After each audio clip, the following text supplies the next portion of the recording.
I want to thank you for joining me today. And before we get started, as always, all the messages that are released on the channel are my truth. That is exactly what it is, what it always will be, and that is my truth. Now, my truth consists of a bunch of experiences that I've gained clarity from, which ultimately took me back to the real me, which is truth. Now, I'm not trying to convince you that my truth is the gospel. However, my truth is the gospel for me. That doesn't make it the gospel for you, nor will I ever try to make it the gospel for you. By me being on this platform, I am simply placing breadcrumbs on a path that I've already walked. Now, you find yourself on a similar path and you resonate with said breadcrumbs, and you say, you know what, I like that. I want to follow that. And that's cool. If not, that's cool as well. My purpose is to assist those who are ready to get out of their own way. So, today I wanted to jump in and talk about being willing to do everything, but not anything to achieve your goals, your dreams, your successes, whatever the case may be. Now, what does that mean for me? Now, personally, on my personal path, I've always been willing to do everything to get whatever I wanted. Doesn't matter what cost I have to pay, I will do it if that's what I truly want. Because I'm going to do everything in my power to make sure if I don't get what I want and I have to walk away from it, I can say with 100% clarity, hey, you know what? I gave that my all. I did everything possible. But now when I say everything, that means I will do everything in my power that doesn't harm me or someone else to get to where I want to go. Now, if you're willing to do anything, you don't care what you got to do. Oh, you mean I can get this raise if I hurt that individual? Sign me up. That's what people are chasing, that money.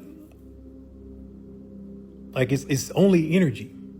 Why not do what it takes to achieve that energy and that energy stay with you? Once you reach a certain level, you don't go back unless you're doing stupid stuff. You just keep rising. Then your life becomes better and better, easier and easier because of the energy that is within you. Matthew 16:26. What good will it be for someone to gain the whole world yet forfeit their soul? Or what can anyone give in exchange for their soul? If I have to hurt someone else to get to where I want to go, that once again, I'm hurting myself. Because there's only one energy source here.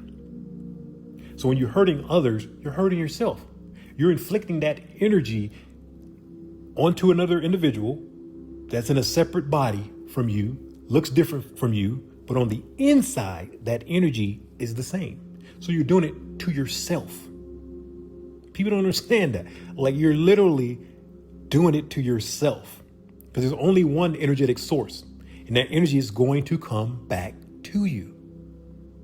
Now, if you look at how in the news and how things are going now, you've seen all these different police officials and judges and this and that, celebrities, all these individuals are falling.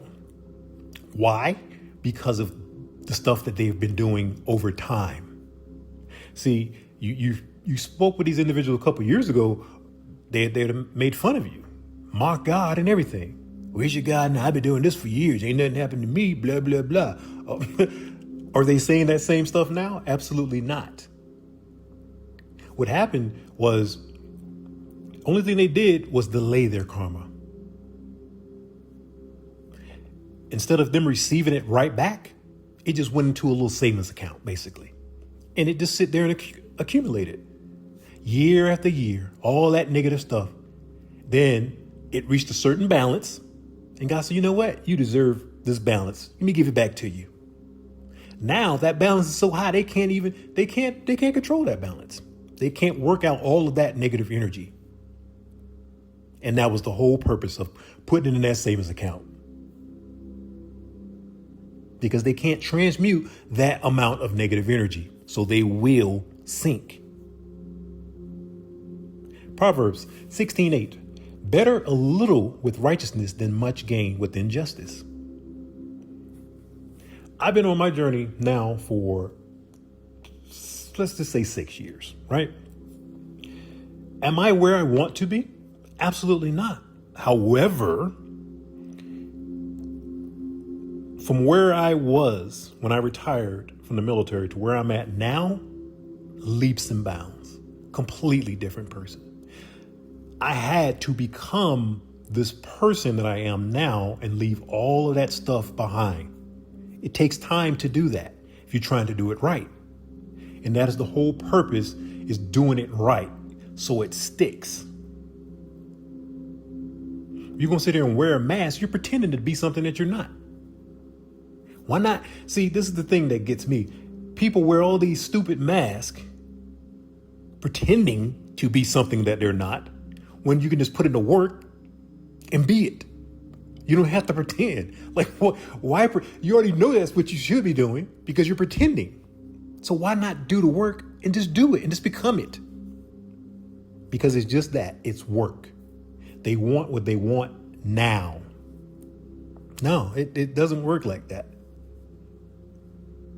It does for the dark side. Yeah, you can remove things from others. But like I said, that energy is going to come back to you. Sure, you might gain and win in the time being and that right then and now, but it will come back. It will. Proverbs 10:2. Ill-gotten treasures have no lasting value, but righteousness delivers from death. As I said, it's going to come back around. That negative energy, because you're putting out all this negative energy, negative energy. It can't last. You're putting out nothing but negative energy to the universe. It's going to come back to you. It's giving you exactly what you put out. That's it. So as I said, why not just do everything? And then as you become that person, your life becomes easier because you put in the work to do so. Everything I have, I got on my own because I was willing to do everything to get it. No matter what the goal is, I've always been that way. I will invest whatever I have to in order to achieve whatever goal I want to. I got a perfect example of that. This goes way back. And I'm not sure, I think I did bring this up in another story. I'll bring it up again though. But this is the perfect example of it. I was young when I used to go to the Boys and Girls Club, right? So as a young kid, right, I go to the Boys and Girls Club. And right next to the Boys and Girls Club was a little park. And I would sneak down to the little park because that's where the older kids were playing a game called Tunk, right? And I would watch them. It was older kids, and they were a couple of drug dealers and all stuff. So they were playing for some big money. And I'm watching all this money be exchanged quick. So Tunk is a very quick game. So I'm watching this money, this boom. I'm like, dang. But it was always this one. Now, every time I snuck down, it was this one dude. He was winning all the time. He was always tearing these cats up, right? And one day after he was tearing them up, he's sitting there counting his little money. I was like, hey, teach me how to play Tunk. He's like, man, I'm about to waste my time with you. I said, no, I've been watching. I can do this. I know I'm going to be good at this game. And he was like, all right, I'll tell you what. I'm not going to play you for free. He's like, you want me to teach you? You got to play me for money. I was like, I just told you I want to learn first. He's like, well, this is how you're going to learn. Either you take it or you don't. And now, I had no idea about this game. And he told me, he said, I don't care if we play for a penny or whatever, but you going to play for some money in order for me to teach you. So I did. And smart thing would have been playing for a penny, but I didn't. So and I just kept whatever money I had, I would play this game. And of course he was tearing me. It was just free money for him for a little while. It was free money because he was tearing me up, right? And then I learned. And then I was very good at Tunk when I was playing Tunk. I've been playing a long time now, but I'm using this as an example of what I was as a child, a young kid. I was willing to do everything because I believed in myself that I was going to be good in that game.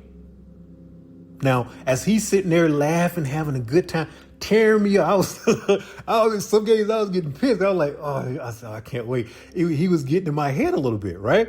But I knew, I was like, oh, I'm gonna get you. I ain't even worry about it. And I could have gave up, but I didn't, because I knew what was on the other side of that. I've always been like that. Always been like that. Invest in yourself. Believe in yourself enough to know, you know what? I'm going to get this thing. Why? Because I'm willing to do everything to do it. When I separated from the last female I was with, like I said, I've been single for 3 years now, right? When I moved into my apartment right after her, right? I was like, you know what? I ain't dating no female. I'm gonna work on myself. I'm gonna do this. I'm gonna heal. I'm listening to all the stuff. You say, you know, and I was like, you know what? All right, I'm not even gonna buy a couch, because I ain't gonna invite no girl over. If I have a couch, if I ain't got no couch to let her sit down. So I bought a single recliner. Then I said, okay, you know what? Yeah, but you might try to go out, and then when you try to bring somebody back, you might want to try to go straight to the room. You know what I'm gonna do? I'm gonna get an air mattress, because I'm not gonna invite no girl over if I got an air mattress. I bought an air mattress. I did everything to make sure I resisted anything that I thought would be temptation for me. So I didn't go to no clubs, no bars, all this stuff like that. I wouldn't worry about all that stuff. I was worried about my goal. Now, I only kept the air mattress for about 4 months because I couldn't sleep with no air mattress. I needed a real bed. So I ended up getting a bed. But for 4 months, I planned on doing it the entire time. I kid you not. But for 4 months on a single air mattress, I did everything to deter me from putting myself in a situation where I would bring someone back to my place. That was right in the beginning. So I was like, I got to make sure I get my willpower up before doing anything. So now I'm good now. But right in the beginning, when I'm trying to break certain habits, I always was willing to do everything to achieve my goals. Not anything, everything. Because as I said, when it's all said and done, if I don't achieve what I'm setting my sights on, I know it wasn't for me. There's no way I can achieve it. I'm like, if I put this much in it, that much focus, that it wasn't for me. That wasn't where I was supposed to be. Okay, so what is then what am I supposed to be doing? It's just a cycle. You might think you want it, because there are a lot of things I thought I wanted when I started this journey, but I don't care about anymore now, because of the person I am now versus the person I was when I started. Proverbs 28:20. A faithful person will be richly blessed, but one eager to get rich will not go unpunished. I'm faithful to my journey. I know I will achieve all that I set my mind to. I know I will. The goals that I have set, I know I'm going to hit those goals, because I'm going to do everything to do that. And there's nothing or no one that's going to stop me. There's only one go ahead I need, and that's the divine's go ahead. And once I get that, it's a wrap. And I've already gotten that. So I say once again, be willing to do everything, but not anything, to get to where you want to go. And I'm going to leave that there. And as always, if you got anything out of this message, you should like and subscribe, and I will definitely check you in the next message.